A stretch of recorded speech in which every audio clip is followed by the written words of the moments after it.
स्मिटी cartoon house.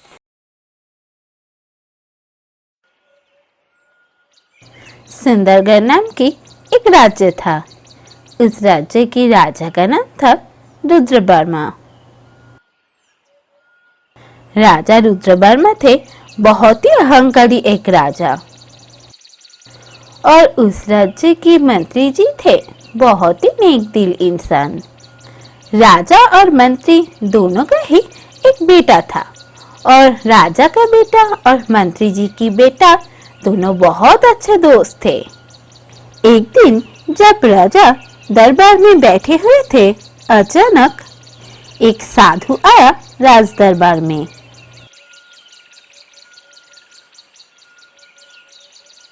अरे, ये मैं क्या देख रहा हूँ?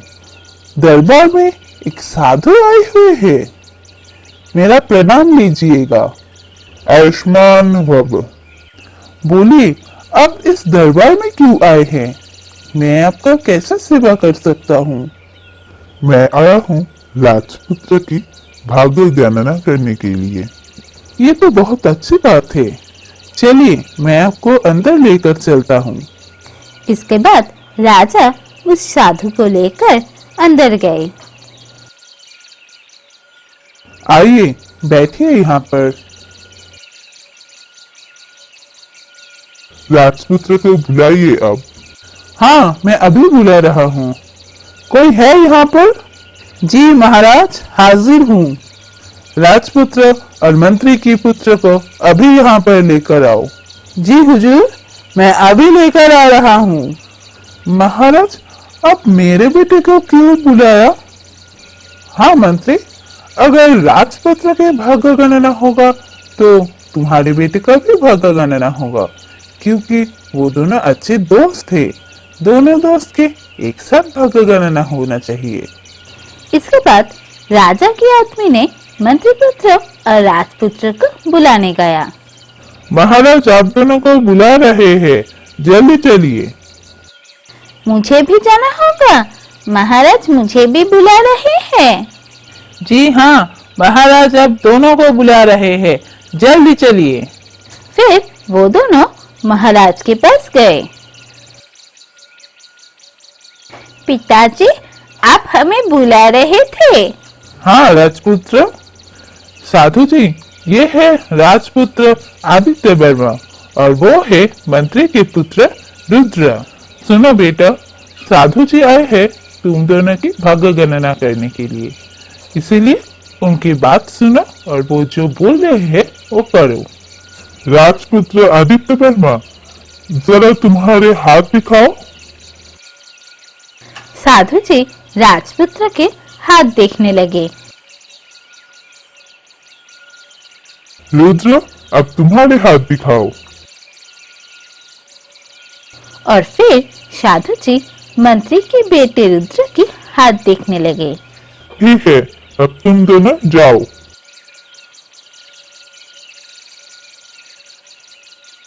महाराज, मैं आपके साथ एकांत में कुछ बात करना चाहता हूँ। मंत्री, महाराज मैं घर के बाहर जा रहा हूँ। बोलिए साधु जी, आप राजपुत्र के हाथ में ऐसा क्या देखा? महाराज, जो मैंने देखा वो अच्छा नहीं है। आपके बात में कुछ समझा नहीं, खुल के बताइए। राजपुत्र कभी भी राजा नहीं बन पाएगा। क्या बताया आपने? राजपुत्र इस राज्य के राजा नहीं बनेगा? तो कौन बनेगा इस राज्य की राजा? मंत्रीपुत्र। मंत्रीपुत्र रुद्र होगा इस राज्य की भविष्य राजा। मुझे लगता है आपसे कुछ गलती हो रहा है। मंत्रीपुत्र कैसे बनेगा इस राज्य की राजा जब मेरा बेटा है? मैंने कुछ गलती नहीं किया। मैंने जो बताया वो सब कुछ होगा भविष्य में, देख लेना, और ये कोई बदल नहीं सकता। ठीक है, अब विश्राम लीजिए, मैं अभी चलता हूँ। इसके बाद राजा अपने कमरे में चले गए। साधु की बात सुनकर राजा बहुत परेशान हो गए। नहीं नहीं, ये कभी नहीं हो सकता, कभी नहीं हो सकता। जब मेरा बेटा है तब मंत्री के बेटा कैसे राजा बन सकता है? ये कभी नहीं हो सकता। ये मैं बदल कर रहूंगा। मंत्री के बेटे को मैं मार डालूंगा, अपने हाथों से मारूंगा। तब देखता हूँ मेरा बेटा कैसे नहीं राजा होता। राजा की ये सारी बात दूर से खड़ा होकर सुन रहा था राजपुत्र। ये पिताजी क्या बोल रहे थे? मेरे दोस्त को मार डालेंगे? नहीं, ये मैं नहीं होने दूंगा। मैं अपने दोस्त को बचा कर रहूंगा। इसके बाद राजपुत्र मंत्री पुत्र के पास दौड़ के गया। दोस्त, तुम अभी यहाँ से निकल जाओ। अगर यहाँ पर रहे तो तुम्हें मार डालेगा। अगर अभी निकल गए तो तुम्हारा कोई नुकसान नहीं कर पाएगा। मेरे पास जो पखीराज घोड़े हैं ना, उसे लेकर तुम निकल जाओ। अगर अभी निकल गए तो कोई तुम्हारा कोई नुकसान नहीं कर पाएगा। मेरी बात सुनो, अभी निकल जाओ। तुम क्या बोल रहे हो दोस्त? यहाँ पर मुझे कौन मार डालेगा? यहाँ पर ऐसा कोई नहीं है जो मुझे मार डालेगा। मैं कुछ समझ नहीं पा रहा हूँ। क्या बोल रहे हो तुम? दोस्त, हमारे पास इतना वक्त नहीं है। तुम अभी निकलो यहाँ से। अब अगर अभी नहीं निकले तो फिर तुम्हें मार डालेगा। तुम यहाँ से निकल जाओ अभी। इसके बाद मंत्री की बेटा राजपुत्र की उस पखीराज घोड़े को लेकर उड़ गया। पखीराज घोड़े मंत्री के बेटे को बहुत दूर तक उड़ाकर लेकर गए।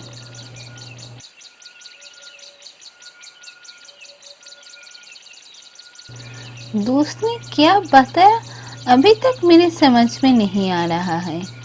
दोस्त ने तो ये भी नहीं बताया कि मुझे मारना चाहता कौन है।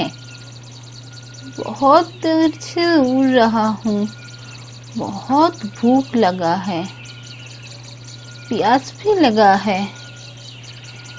नीचे बहुत सारा घर दिख रहा है। लगता है मैं किसी और राज्य में आ गया हूँ। एक काम करता हूँ, वहाँ पर उस पहाड़ी पर उतरता हूँ। अरे, उधर एक झरने है, वहाँ से थोड़े पानी पी लेता हूँ और फिर नीचे जाऊंगा। नीचे बहुत सारा घर है, वहाँ जरूर कुछ खाने को पहाड़ियों से नीचे की घर देखते हुए पैर फिसलकर नीचे गिर गया रुद्र।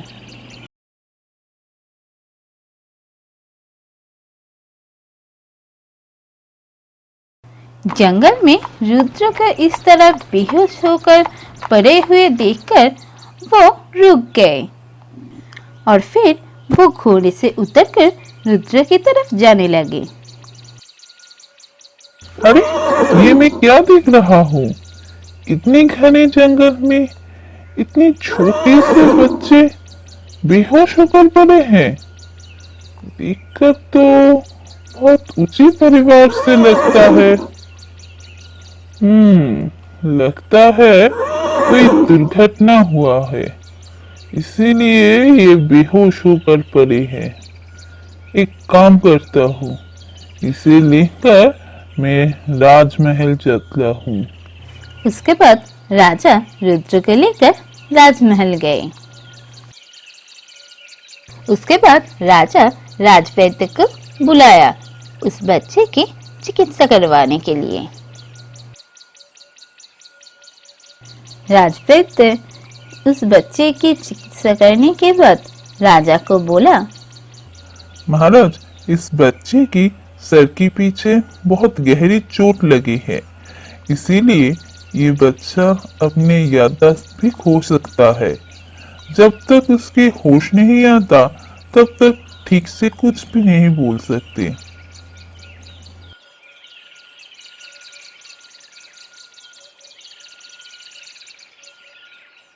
थोड़ी देर में रुद्र की होश वापस आया।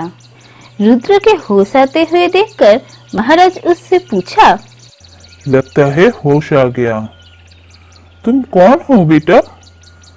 कहाँ रहते हो? और उस तरह घने जंगल में बेहोश होकर पड़े थे, कोई दुर्घटना हुआ था क्या? राजा के इतने सारे सवाल सुनकर रुद्र बस चुपचाप महाराज को देखते रहा। फिर बोला, आप कौन हो? मैं तो आपको नहीं पहचानता, पर मैं कौन हूँ? मैं कहाँ रहता हूँ? और आप जंगल बोल रहे हो, जंगल कहाँ से आया? मुझे कुछ समझ में नहीं आ रहा है, कुछ याद नहीं आ रहा है, क्या बोल रहे हो आप? महाराज ने ये समझ गया कि जो राजवैद्य ने बोलकर गए थे वही सच हुआ है। ये बच्चा अपनी सारे पुराने यादें खो चुके हैं। इसी तरह कुछ दिन बीत गया। रुद्र भी धीरे धीरे ठीक होने लगा, पर उसको पुराने कोई भी बात याद नहीं आया। वही दूसरी तरफ महाराज का कोई भी बेटा नहीं था, इसलिए रुद्र महारानी जी की बहुत प्यारा हो गया। एक दिन महारानी जी महाराज को बोली, महाराज, हमारा कोई भी बेटा नहीं है, इसीलिए मैं चाहती हूँ कि इस लड़का को हम गोद ले लें। तुमने सही सोचा है, मैं भी यही सोच रहा था कि इसे हम गोद ले लें और यही होगा हमारे राज्य की भविष्य की राजा। मैं इसका नाम रख रहा हूँ राजकुमार प्रताप नारायण। इसके बाद 10 साल गुजर गया। राजकुमार प्रताप नारायण भी धीरे धीरे बड़ा हो गया। कुछ ही दिनों में प्रतापगढ़ राज्य के साथ सुंदरगढ़ राज्य की युद्ध लग गया।